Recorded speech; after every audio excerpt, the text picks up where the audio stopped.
గుంటూరు జిల్లా Mangalagiri rural police station పరిధిలోని online betting వ్యవహారం గుట్టు రట్టయింది. ముఠాలోని 5 సభ్యులను మంగళగిరి రూరల్ పోలీసులు అరెస్ట్ చేశారని డీఎస్పీ మురళీకృష్ణ తెలిపారు. అనంతరం నిందితుల నుంచి 5 ల్యాప్టాప్లు, 32 మొబైల్ ఫోన్స్, 22 బ్యాంక్ అకౌంట్ పాస్బుక్లతో పాటు 31 ఏటీఎం కార్డులు, కొన్ని ఎలక్ట్రానిక్ వస్తువులు స్వాధీనం చేసుకున్నామన్నారు.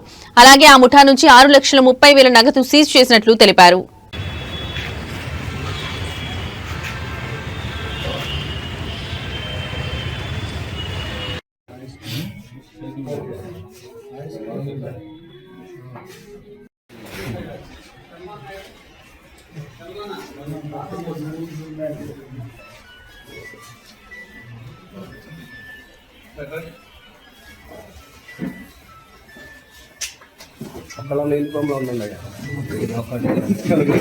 కష్టపడి పనిచేసినటువంటి సబ్ ఇన్స్పెక్టర్ వెంకటేశ్వర్లు, అలాగే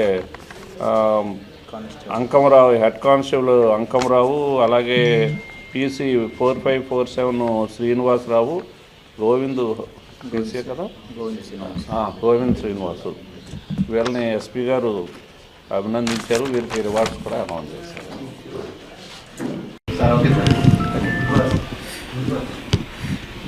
17వ తారీఖున డిఎన్ఆర్ అపార్ట్మెంటు ఆత్మకూరు నందు దామర్ల రాఘవేంద్రరావు అనే ఒక వ్యక్తి మరణించడం జరిగింది. దీనికి కారణం ఏంటంటే షేక్ హుసేన్ అనే అతనికి అదే అపార్ట్మెంట్లో నివసిస్తున్న షేక్ హుసేన్ అనే వ్యక్తికి మరియు దామర్ల రాఘవేంద్రరావుకు మధ్య ఒక గొడవ జరగడం జరిగింది. వీళ్ళ మధ్య ఒక అపార్ట్మెంటుకు సంబంధించి ఒక మీటరు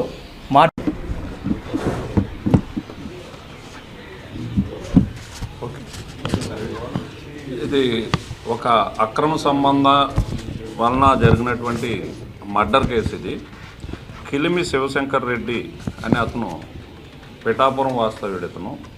ఇతను శివపార్వతి అనే ఆమె విజయవాడ పెనమలూరు దగ్గర 8 మచిలీపట్నం ఉంది. ఈమెని లవ్ మ్యారేజ్ చేసుకుంటాడు. ఇతను స్వీట్ షాప్లో స్వీట్స్ తయారు చేసే పనిలో ఉంటాడు. వీళ్ళిద్దరూ కొంతకాలం పిఠాపురం ఉన్న తర్వాత వీళ్ళు మన విజయవాడ దగ్గరికి వచ్చి ఇక్కడ కాపురం పెడతారు. తర్వాత ఇతను ఈ స్వీట్ షాప్లో. అందరికీ గుడ్ ఈవినింగ్ అండి. ఇది ఒక ఆన్లైన్ క్రికెట్ బెట్టింగ్కి సంబంధించినటువంటి కేసు. ఇది ఒక 5 వ్యక్తులు ఒక ముఠాగా ఏర్పడి వీళ్ళు తణుకు, మచిలీపట్నం, నల్గొండ, అలాగే హైదరాబాద్, వీళ్ళు 5 కూడా డిఫరెంట్ ప్లేసెస్ నుండి ఇక్కడ మన మంగళగిరి ఎన్ఆర్ఐ హాస్పిటల్ ఎదురుగా ఉన్నటువంటి ఎస్విఎన్ అపార్ట్మెంట్లో ఒక 2 నెలల నుండి ఈ ఆన్లైన్ క్రికెట్ బెట్టింగ్ని నిర్వహిస్తున్నారు ఎవరికీ తెలియకుండా. ఈ క్రికెట్ బెట్టింగ్ ద్వారా అమాయకుల్ని మోసం చేసి ఈ ఆన్లైన్ బెట్టింగ్లోకి దించుతూ వాళ్ళని ద్వారా డబ్బు సంపాదిస్తున్నారు.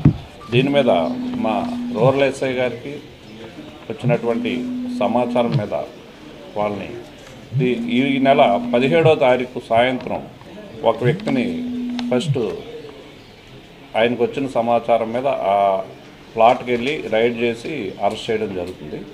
ఆ రోజు ఇందులో దీనికి సంబంధించి చీటింగ్ కేసు, బెట్టింగ్ కేసు కూడా కేసు రిజిస్టర్ చేసి కాన్ఫిడెన్షియల్గా ఇన్వెస్టిగేషన్ చేశారు.